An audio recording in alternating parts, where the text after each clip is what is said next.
오늘 본문은 우리가 너무나 잘 알고 있는 말씀이에요. 겟세마네에 예수님이 제자들을 데리고 가셔서 함께 기도하시고 마지막으로 기도하셨던 예수님의 그 간절함이 묻어나는 기도의 장면이죠. 예수님은 이 땅에 오신 목적을 분명히 성경을 표현하고 있습니다. 예수님은 왜 이 땅에 오셨냐면 우리를 구원해 주시기 위해 이 땅에 오셨어요. 그리고 그 구원의 과정에는 십자가가 있고 고난이 있고 그 이후에 부활이 있다라고 분명히 말씀하셨고 제자들에게도 이거를 수없이 한 3번 정도 끊임없이 가르쳐 주셨어요. 그런 상황에서 예수님은 결코 자신의 고난이 태어났을 때부터 아마 그걸 느꼈을 거예요. 자신의 고난이 자기와 떠나지 않을 거라는 걸. 근데 보십시오. 오늘 예수님이 어떤 기도를 하시는지. 35절을 보시면 땅에 엎드려 될 수 있는 대로 이때가 자기에게서 지나가기를 구하여. 예수님은 고난이 자기에게 함께 있을 거라는 것을 평생을 생각하셨고 당장 이 다음에 무슨 일이 있을 거라는 것도 알고 계셨지만 그럼에도 불구하고 이런 기도를 하셨다는 거예요.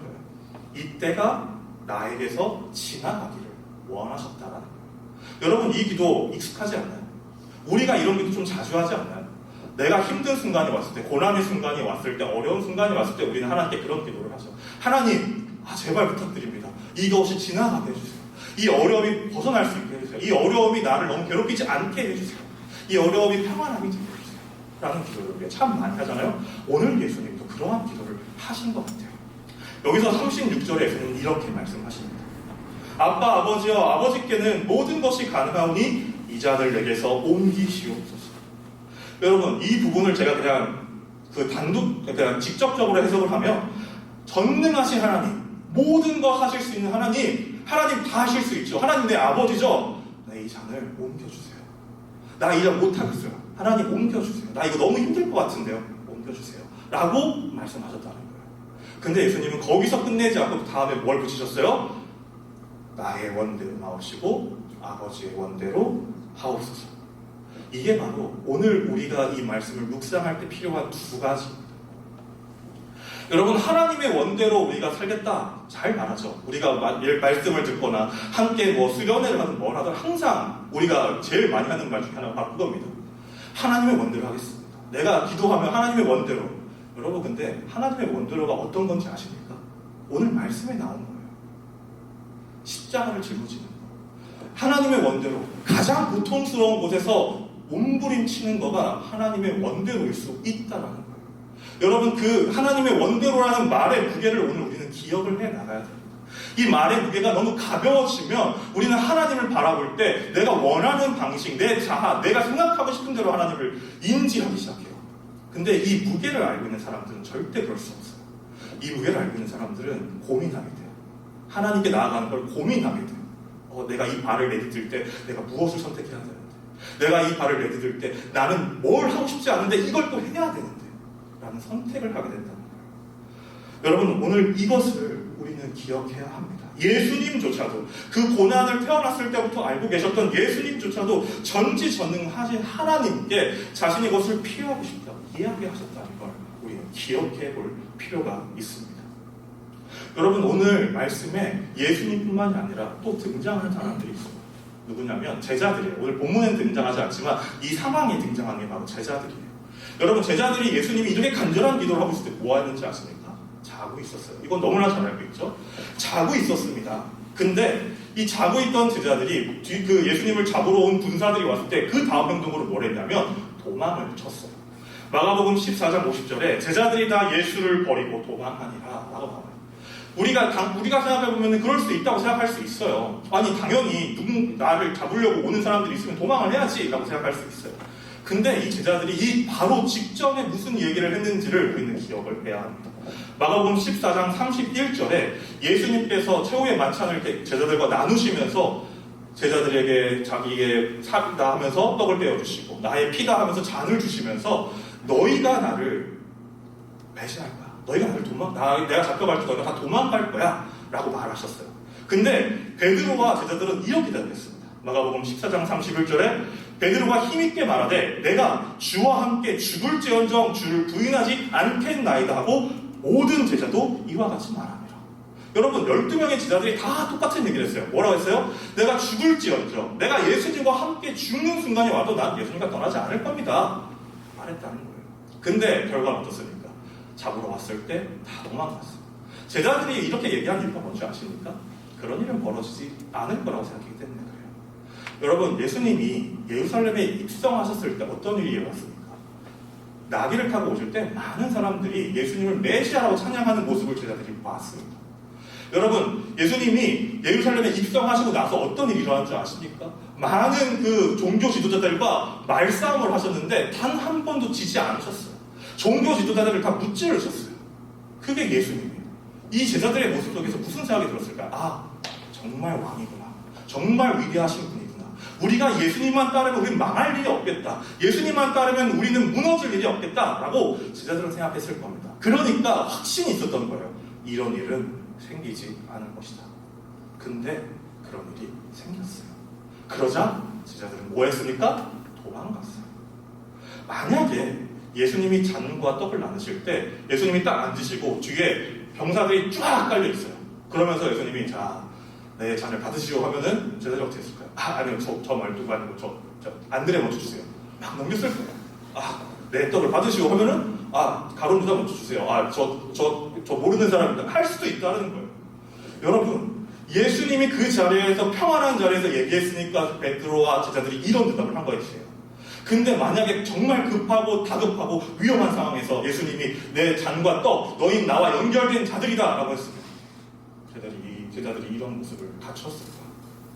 저는 못 가셨다고 생각해요. 그게 바로 이 제자들의 도망에 연결되어 있는 지점이라고 생각을 합니다. 제자들은 잔의 무게가 얼마나 무거운 줄 몰랐어요. 하나님의 뜻대로 살아가는 것이 얼마나 무거운지를 느끼지를 못했습니다. 여러분, 이 말씀은 우리에게도 연결되어 있어요. 우리는 말씀이 가진 무게를 얼만큼 느끼며 살아갑니까? 여러분들은 말씀이 가진 그 무게에 대해서 얼만큼 고민하면서 살아가십니까? 여러분, 우리는 생각보다 말씀이 나와 상관없는 것처럼 살아가게 됩니다. 여러분에게 누가 본토 친척 아비의 집을 떠나라고 하나님께서 말씀을 하시면 이렇게 대답할 수도 있어요. 하나님 미안한데요. 제가 외동 아들이라 저희 부모님께 효도해야 되거든요. 하나님이 말씀하셨잖아요. 10계명에 5계명 그 부모를 공경하라. 나 부모 공경해야 돼요. 나 떠날 수 없어요. 라고 말할 수 있다는 거예요. 이삭을 바치라. 하나님 저 딩크족이에요. 저 자신 낳을 생각 없어요. 바칠 아들이 없어요. 라고 말할 수 있다는 거예요. 여러분, 우리는 환경에 있는 말씀을 내 상황에 적용을 해요. 그리고 내가 지키고 싶은 말씀은 잘 지키지만 내가 지키고 싶지 않은 말씀은 철저히 외면합니다. 바라보지 않아요. 그러면서 우리는 뭐라고 말합니까? 나는 하나님의 뜻대로 삽니다. 하나님의 뜻대로 살겠습니다. 라고 말을 한다는 거예요. 여러분, 이 잔의 무게를 기억해야 돼요. 우리에게 이 잔의 무게가 없는 순간부터 우리는 잘못된 길에 갈 수밖에 없다는 거예요. 온전히 하나님을 받아들일 수가 없습니다. 나에게 의미 없는 말씀이 나에게 다가오는 거예요. 내가 아무리 들어보고 아무리 읽고 아무리 묵상해도 나를 변화시키지 않는 말씀만이 내 귀에 내 마음에 남아있다는 거예요. 이게 뭡니까? 무게 없는 말씀이라는 거예요. 저는 오늘 여러분에게 이 무게를 이야기하고 싶어요. 여러분, 제가 오늘 사실 이거 퍼포먼스 하려고 집에서 가져온 건데 이게 몇 그램 정도 돼 보이십니까? 200g 정도 될까 말까? 한 200에서 300g 정도 될 거예요. 여러분, 이 컵 드는 거 어렵지 않죠?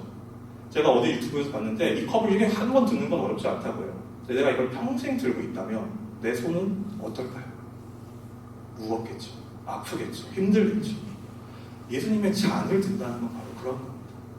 내가 당장 눈앞에 보이는 건 쉬울지 모르지만 내가 그걸 평생 동안 하는 것, 내가 예수님 앞에 평생 동안 나의 삶을 드리고 하나님과 함께 동행하겠다고 말하는 것은 이러한 견딤이 있어야 되는 거예요. 내 팔이 떨어져 나갈지언정 나는 이 컵은 내놓지 않겠습니다라는 고백이 함께 할 때 이루어지는 일이라는 거예요. 여러분, 우리는 그 잔의 무게를 오늘 기억해 나갈 수 있기를 원합니다. 저는 여러분들이 신앙생활을 어떤 식으로 하는지 사실 제가 오늘 이 말씀을 준비하면서 그런 생각을 했어요. 여기 계신 분들이라면 충분히 신앙생활을 오랫동안 하시지 않았을까? 이 정도 열정이 있으시면 충분히 신앙생활에 대해서 나름대로의 고민을 하지 않았을까라는 생각을 가지고 오늘 사실 이 말씀을 전해요. 이 말씀을 새신자한테 전할 수는 없죠. 처음 하나님을 믿는 사람들에게 이렇게 무겁고 힘들고 어려운 말씀을 전할 수는 없죠. 이 말씀은 하나님을 오래 믿으면서 자신의 고민을 하는 자들에게 필요한 말씀이라고 저는 생각을 해서 오늘 이 자리에서 이 말씀을 전하는 겁니다. 여러분들이 여러분들의 삶을 한 번씩 뒤집어보고 돌아볼 수 있는 시간이었으면 좋겠어요. 여러분들의 신앙생활이 만약 마냥 기쁘고 행복하기만 하다면 웃기는 말일 수도 있는데 고민해봐야 돼요. 여러분들의 신앙생활이 마냥 행복하고 기쁘면 고민해봐야 돼요. 제가 예전에 예를 한번 들었는데 유명한 베이스 기타리스트 중에 앤서니 웰링턴이라는 사람이 있어요. 혹시 베이스 치시는 분 아시나요? 네, 그런 분이 계세요. 네, 이분이 의식의 4단계라는 걸 이야기하셨어요. 뭐냐면 1단계는 무의식적 무지예요. 이게 어떤 단계를 말하는 거냐면 처음 뭘 배울 때, 그러니까 예를 들어 내가 기타를 처음 배우려고 해. 그럼 신기하잖아요. 기타를 잡고 있는 것도 신기하고 막 내가 C코드만 잡아도 막 환호하고 이런 시기. 뭔가 아무것도 모르지만 이걸 하고 있는 것만으로도 기쁜 시기. 이게 바로 무의식적 무지라는 거예요. 근데 이게 2단계로 넘어가서 의식적 무지가 되면 좀 달라집니다. 이제는 좀 알아요. 내가 앞으로 뭘 공부해야 되고 뭘 해야 되는지를 알아요. 근데 문제는 내 손이 그걸 따르질 않아. 내가 그걸 잘 안 되는 거예요. 그러니까 힘든 거예요. 여기서부터는 이분은 불행의 시작이라고 표현을 합니다. 3단계, 의식적 지식. 이제는 어느 정도 수준급으로 칠 수 있어요. 근데도 아직 그런 생각을 하는 거예요. 나보다 잘하는 사람도 너무나 많고, 나보다 뛰어난 사람도 많고, 내가 아직 부족한 것 같고 하는 그런 단계예요. 그리고 마지막, 무의식적 지식은 이제 대가가 되는, 아무도 내가 하는 것에 대해서 말할 수, 그러니까 눈 감고도 뭐든지 연주할 만큼의 실력이 쌓인 상태를 말한다는 거죠. 여러분, 신앙에서 저는 이 4단계가 같이 적용된다고 생각합니다. 죄송한 말일 수 있어요. 이게 안 맞을 수 있어요. 제가 맞다고 이걸 말하는 게 아니에요. 여러분 신앙생활이 마냥 기쁘기만 하고 마냥 행복하기만 한다면 어쩌면 여러분들은 아직 1단계일 수 있어요. 아직 진짜 하나님을 믿는 그 단계 안에서 나오는 그 내가 해야 할 일에 대해서 고민을 못하는 걸 수도 있어요. 우리 제가 지난주에 민혁 전사님 차를 타고 저희 집에 갔는데 지난달에 그 민혁 전사님이 그 성도님들을 때리는 설교를 했다고 막 해줬어요. 그래서 제가 들었어요. 어떤 설교인지.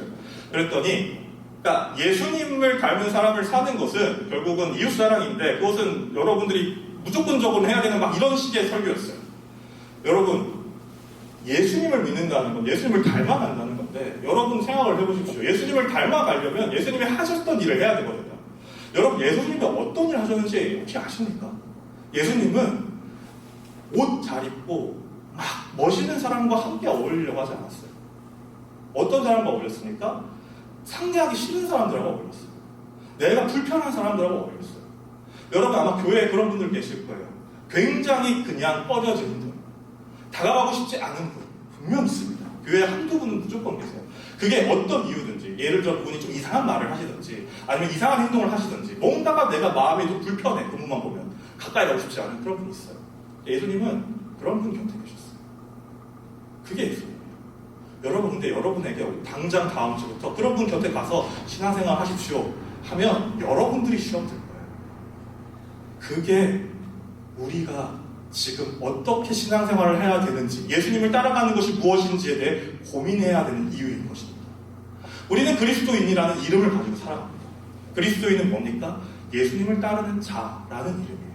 근데 예수님을 따르는 자가 예수님이 하는 행동은 너무 힘들고 어려워서 하지 않고 내가 할 만한 행동만 해나가는 것을 우린 과연 그리스도인이라고 정확하게 표현할 수 있는가에 대한 고민이 이제 우리 가운데 있어야만 우리가 이 어려운 시기 또 성장하는 시기 가운데 진정한 예수 그리스도와 함께 동행하는 그 기쁨을 누릴 수 있게 된다는 거예요. 저는 만약 이 의식의 대단계에 저에게 만약 누군가가 또 몇 단계냐고 물어본다면 저는 2단계라고 말할 것 같아요. 저는 아직 너무 부족하거든요. 아직 부족한데 문제는 앞으로 해야 할 게 너무나 많다는 걸 깨달아 버렸어요. 너무나 예수님을 믿으면 불행한다고 좀 말이 좀 어폐가 있지만 너무나 불행한 인생에 대해서 깨달아 버린 거예요. 내 삶에. 이웃사랑 너무 힘든데 그 생각을 해버리는 거예요. 이미. 근데 그게 제가 생각하는 예수 그리스도를 보는 일이라고 저는 믿습니다. 말씀을 마칠게요. 저는 여러분들이 어떤 신앙의 단계를 가지고 가시는지를 스스로 판단하셨으면 좋겠어요. 그리고 오늘 말씀을 듣고 제가 이 잔을 좀 드십시오라고 여러분들에게 절대 말하지 않을 겁니다. 여러분이 판단하세요. 그 잔을 들지 말지. 오늘 말씀의 제목이 잔을 들 용기라고 표현한 것은 그건 내가 여러분들에게 심어줘서 할 수 있는 일이 아니라는 거예요. 여러분들이 그런 마음을 먹고 그런 상태가 되고 그러려는 자세가 되었을 때만이 가능한 거라는 거예요. 내가 여러분들에게 그냥 잔을 쥐어주면 여러분은 떨어뜨리고 말 겁니다. 여러분들이 그 잔을 줄 수 있는 순간이 왔을 때 여러분들이 들는 그런 시간이 왔었으면 좋겠어요. 그렇기 때문에 저는 오늘 제가 말씀을 드리는 걸 여러분이 변한다. 저는 그런 설교를 별로 좋아하지 않아요. 저는 그런 능력도 없고요. 하나님이 오늘 말씀이 여러분들에게 시간만 되었으면 좋겠다고 생각해요. 언젠가 기억나는, 언젠가 여러분들이 필요할 때 생각나는 그런 말씀이기만 하면 좋겠어요. 그래서 여러분들이 성장하고 나와서 신앙이 나아갈 때, 와, 맞아. 지금이 내가 잔을 들 때야. 지금이 내가 본토 친척 아비집을 떠날 때야. 지금이 내가 이삭을 바칠 때야. 라고 말할 수 있는 우리의 신앙이 될 수 있었으면 좋겠습니다. 그렇게 신앙이 되었을 때 우리는 이 말씀을 지킬 수 있을 겁니다. 잠언 16장 9절에 사람이 마음으로 자기의 길을 계획할지라도 그 걸음을 인도하는 자는 여호와시니라. 이 말씀을 지킬 수 있게 될 거예요. 이 말씀의 무게가 제가 말하는 것들을 아셨다면 이 말씀도 얼만큼 큰 무게를 담고 있는지 아실 거예요. 이 말씀의 무게를 경험하고 말씀을 가지고 살아갈 때 정말 하나님께 맡깁니다라는 것이 그냥 내 입에서 내 생각에서 먹는 것이 아니라 모든 결과값도 하나님께 드리며 어떤 것이 내게 평안이 오던 아니면 때로는 고난이 오던 그 안에서 하나님은 역사하신다라는 걸 한순간도 잊지 않는 그런 우리의 마음이 될 때 분명히 우리는 그 잔을 들 수 있는 용기가 있을 거라 믿습니다. 오늘 이 시간 우리가 그것을 묵상하며 갈 수 있는 시간이었으면 좋겠습니다.